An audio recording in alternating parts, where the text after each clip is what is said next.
السلام ناظرین، programme vision براجہ آتے ذوالفقار کے ساتھ آپ کی خدمت میں حاضر ہوں۔ وہی ہوا جس کا ڈر تھا، جس کا خطرہ نواز شریف سے محسوس کیا جا رہا تھا۔ نواز شریف نے وہی اعلان جنگ کر دیا ہے اور کہا ہے کہ عدالت تو 8 فروری کو لگے گی،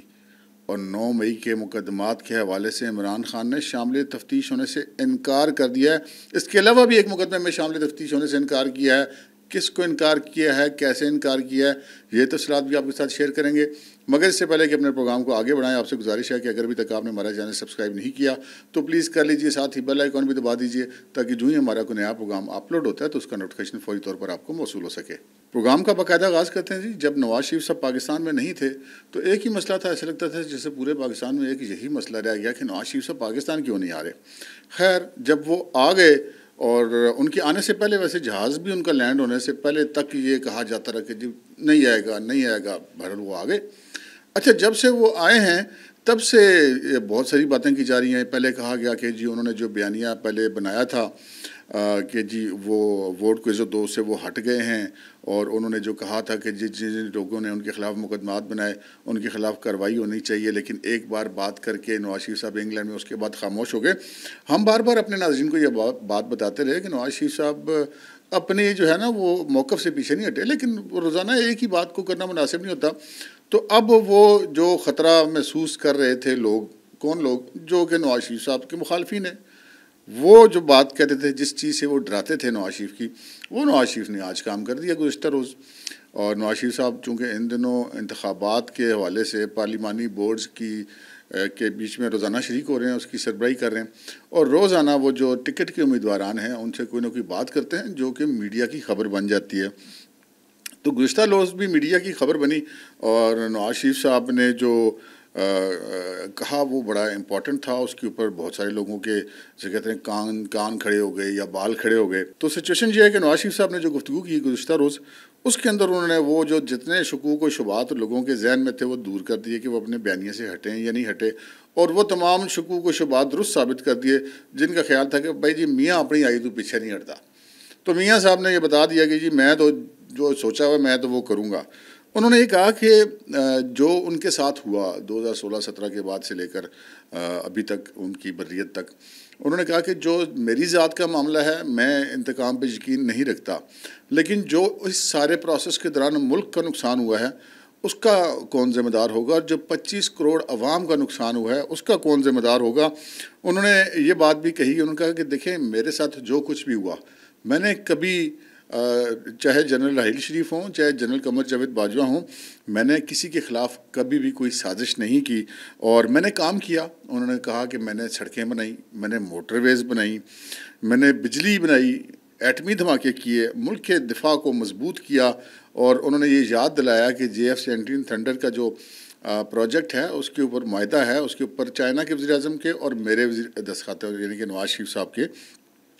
اور انہوں نے کہا کہ انہوں نے جو ہے وہ جو ان کے دور میں جو GDP گروتھ تھی وہ 6.3% تھی، اور زر مبادلہ کے ذخائر جو ہیں وہ تاریخی سطح پر تھے، اور 4 سال تک انہوں نے ڈالر کو باندھ کے رکھا، اور اس کا کریڈٹ انہوں نے اپنے ساتھ بیٹھے ہوئے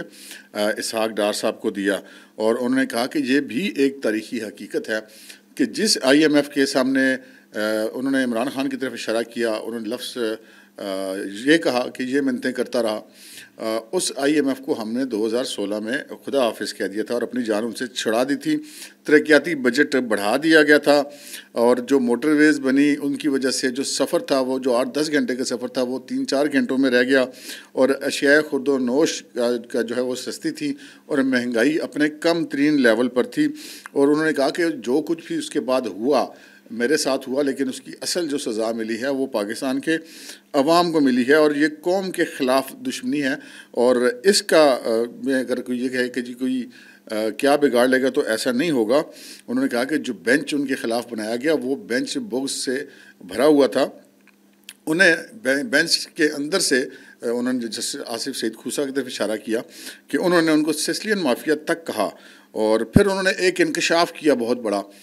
کہ جسٹس عظمت سعید شیخ جو اس بینچ کے سربراہ تھے ان کے ساتھ ان کا مسئلہ کیا تھا۔